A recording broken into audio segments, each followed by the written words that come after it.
प्यारे बच्चों, कैसे हैं आप लोग। तो आज हम लोग सीखेंगे कि रासायनिक सूत्र कैसे बनाए जा सकते हैं।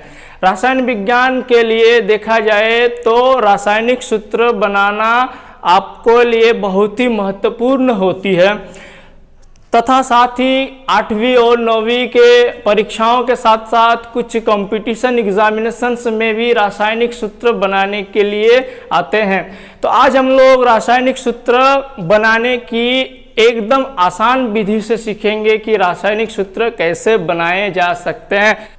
तो बने रहिए हमारे साथ इस वीडियो में अंत तक। उसके बाद देखिएगा कि आप यूं ही रासायनिक सूत्र को बना सकेंगे। चलिए स्टार्ट करते हैं। मैं हूं आपका दोस्त चिरंजीत महतो और आपका अपना प्यारा सा यूट्यूब चैनल आजाद परिंदे में मैं आप सबों का तहे दिल से स्वागत अभिनंदन करता हूं।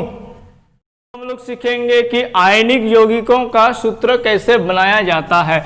तो यहाँ पे जो आयनिक यौगिक आपका होती है, इसमें तत्वों के पास जो उनकी आयन होती है, आयन को आदान प्रदान करके, यानी कि अपने पास जो आयन होता है इसको साझेदारी करके यौगिक का निर्माण करते हैं, तो हम उसे कहते हैं आयनिक यौगिक। जैसे उदाहरण समझ लेते हैं कि NaCl, Na के पास यहाँ पे प्लस चार्ज और Cl के पास माइनस चार्ज, तो ये एक प्रकार की आयनिक यौगिक है। आयनिक यौगिकों का सूत्र बनाने के लिए हमने चीजों को आसान बनाने के लिए यहाँ पर कुछ धनायन और कुछ ऋणायन को सेपरेट कर दिए हैं ताकि हम आसानी से किसी भी आयनिक यौगिक को बना सके। यहाँ पर देख ले, lithium plus charge, sodium, potassium, silver, hydrogen, ये सब धनावेश बनाते हैं। हम आपको बता दें कि कोई भी तत्व अपने पास जो इलेक्ट्रॉन्स होती है उस इलेक्ट्रॉन को त्याग करके धनायन बन जाते हैं। बेसिकली जो मेटल होती है, मेटल में ही यही प्रवृत्ति होती है।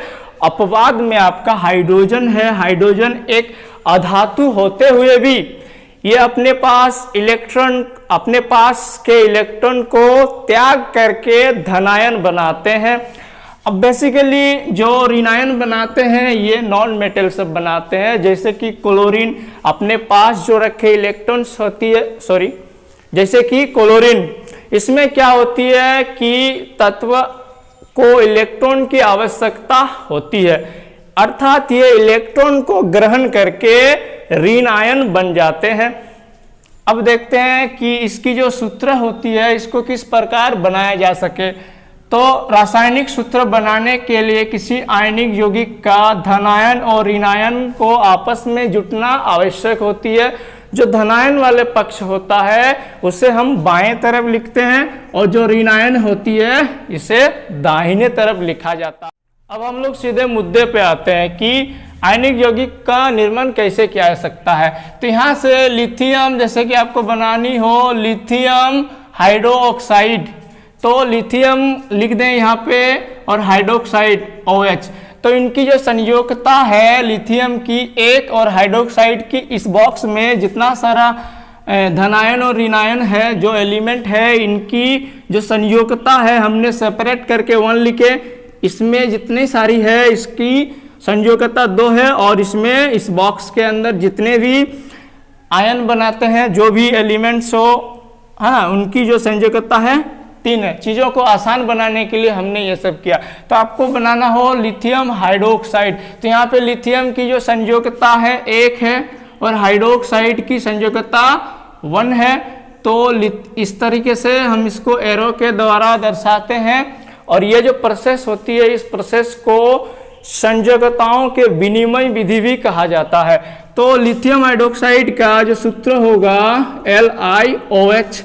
इस तरीके से यदि हम देखें पोटेशियम नाइट्रेट, पोटेशियम नाइट्रेट, तो पोटेशियम यहाँ पे K और नाइट्रेट में आपका होगा NO3। पोटेशियम की जो संयोजकता है 1 है और नाइट्रेट की भी 1। तो इस प्रकार से हम इसे बनाया जा सकता है KNO3। अगला यदि हम देखते हैं यहाँ पे कपर, देखो कपर की जो संयोजकता होती है ये 2 तरीके से बनता है। कपर कभी कभी 1 प्लस आयन भी देते हैं और कभी कभी 2 प्लस आयन भी देते हैं।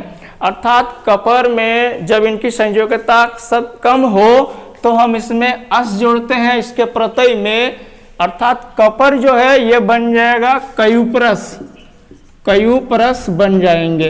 अब इसकी संयोजकता यदि अधिक हो, जैसे कि यहाँ पर कॉपर, तो हम प्रत्यय के रूप में लगाएंगे इक, यानी कि ये बन जाएगा कयूपरिक। तो कपर के साथ अब हम यहाँ पे बनाते हैं कॉपर ऑक्साइड। यदि हम बनाते हैं तो आपका यहाँ पे लिखना होगा कपर और ऑक्सीजन। तो कॉपर की जो संयोजकता 1 और ऑक्साइड की इस बॉक्स में 2, यानी कि इस तरीके से बनेंगे इसकी सूत्र Cu2O। तो कॉपर ऑक्साइड, इसे हम कहेंगे कयूपरस ऑक्साइड, कयूपरस ऑक्साइड कहे जा सकते हैं। अब दूसरे तरीके से देखते हैं, दूसरे तरह का आयनिक यौगिकों का फॉर्मूला सीखते हैं। यहाँ पे यदि हम ले लेते हैं सोडियम और यहाँ पे कार्बोनेट को उठाते हैं तो इस प्रकार लिखेंगे सोडियम कार्बोनेट का CO3।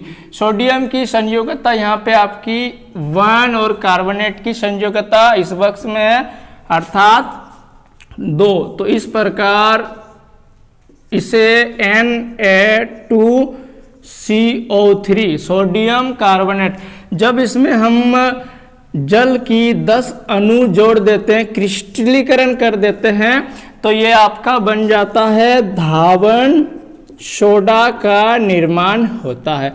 अब दूसरा देखते हैं, जैसे कि अमोनियम क्लोराइड।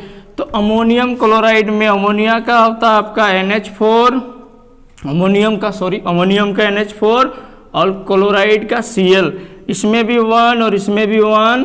तो क्या होंगे आपकी यहाँ पर बनेंगे अमोनियम क्लोराइड का फॉर्मूला बनेगा NH4Cl। इस तरीके से यदि हम देखते हैं कैल्शियम कार्बोनेट, तो यहाँ पे कैल्शियम का आपका होती है Ca और कार्बोनेट का CO3। कैल्शियम की संयोजकता 2 और कार्बोनेट की भी संयोजकता 2। तो इस प्रकार इसकी फॉर्मूला बनेंगे Ca2CO3 में यहाँ पे कोष्टक लगा के 2 लिखना पड़ेगा। हम कते ऐसा नहीं लिख सकते हैं कि CO3 गुणित 2, ऐसा नहीं लिखा जा सकता क्योंकि ये गलत हो जाएंगे आपके ये फॉर्मूला। अब देखें यहाँ पे 2 और ये 2, इस दोनों को कॉमन लेके हम ऐसा लिख सकते हैं CO3। अब दूसरा देखते हैं जिंक और ऑक्सीजन ऑक्साइड। तो यहाँ पे आपका जिंक का क्या होती है Zn और ऑक्साइड का O। तो जिंक का यहाँ पे जो इसकी संयोजकता है 2 और ऑक्सीजन की संयोजकता 2। तो कुल मिला के देखा जाए तो आपका यहाँ पे बनेंगे Zn2O2। तो 2 और 2 यहाँ पे कॉमन लेके हम लोग लिख सकते हैं ZnO, यानी कि जिंक ऑक्साइड का फॉर्मूला आपका बन जाता है। अब दूसरे तरीके से देखते हैं कि एल्यूमिनियम क्लोराइड। तो एल्यूमिनियम का होती है Al और क्लोराइड का Cl। एल्यूमिनियम की संयोजकता यहाँ पे आपकी 3 और क्लोरीन की संयोजकता 1। तो इसको इस प्रकार लिखा जा सकता है Al1Cl3। तो 1 को नहीं भी लिखा जा सकता है, तो AlCl3। 1 को हम लोग उतना लिखते नहीं है। कोई भी, जैसे कि कोई भी x है मेरे पास, तो इसमें इसकी जो पावर है या तो 1 है, इसके साथ ये गुना, अतः हम 1 को लिखते नहीं है, ये छिपे हुए रहते हैं। अब देखते हैं कॉपर सल्फेट। तो कॉपर सल्फेट यौगिक किस प्रकार बनती है। तो कॉपर होती है Cu और सल्फेट का होता है SO4। कॉपर की संयोजकता आपकी है यहाँ पे 2 और सल्फेट की भी 2। तो इस प्रकार इसे लिखा जा सकता है Cu2SO4 कोष्टक में 2। तो यहाँ पे जो 2 और 2 आप कॉमन आउट कर सकते हैं। CuSO4, तो कॉपर सल्फेट आपका बन जाता है। जैसे यहाँ पे लोहे की जो तीन वाले आयन है इसको लेते हैं तो बनती है फेरिक ऑक्साइड, और यहाँ से आप ले लेते हैं ऑक्सीजन ऑक्साइड को ले लेते हैं तो Fe, और यहाँ पे ऑक्सीजन। Fe की संयोजकता यहाँ पे 3 आयन देंगे तब इनकी जो संयोजकता होगा 3 और ऑक्साइड की 2, तो यहाँ पे आपका बनेंगे Fe2O3, यानी कि इसे कहेंगे फेरिक ऑक्साइड का निर्माण होता है। यदि लोहा 2 प्लस आयन देंगे तो हम कहेंगे इसे फेरस। जैसे कि फेरस ऑक्साइड यदि हम बनाना चाहे तो Fe और O, तो Fe में यहाँ पे 2 देंगे, इसकी संयोजकता 2 है और ऑक्सीजन की संयोजकता 2, तो कुल मिला के देखा जाए तो Fe2O2, तो यहाँ पे आपका बन जाता है यहाँ पे 2 और 2 कॉमन आउट करके FeO, यानी कि फेरस ऑक्साइड बन सकता है, बनेगा। फेरस ऑक्साइड का निर्माण करता है। अब देखते हैं सोडियम बाइकार्बोनेट बनाना कैसे बनाते हैं। सोडियम का होती है आपका Na और बाइकार्बोनेट का HCO3। सोडियम की संयोजकता 1 और बाइकार्बोनेट की भी संयोजकता 1, तो इस प्रकार सोडियम बाइकार्बोनेट, यानी इसे सोडियम हाइड्रोजन कार्बोनेट भी कहा जाता है, और इसे हम लोग साधारण नाम से जानते हैं खाने वाला सोडा के नाम से भी इसे जाना जाता है।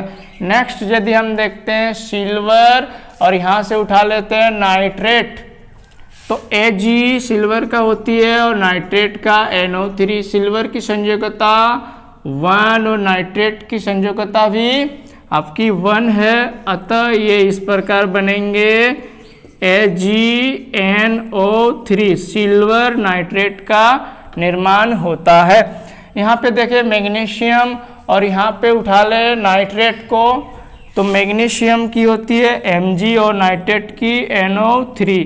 मैग्नीशियम की संयोजकता आपकी 2 और नाइट्रेट की संयोजकता 1, तो मैग्नीशियम नाइट्रेट ऐसी बनती है MgNO3(2), इस प्रकार से बनाया जा सकता है।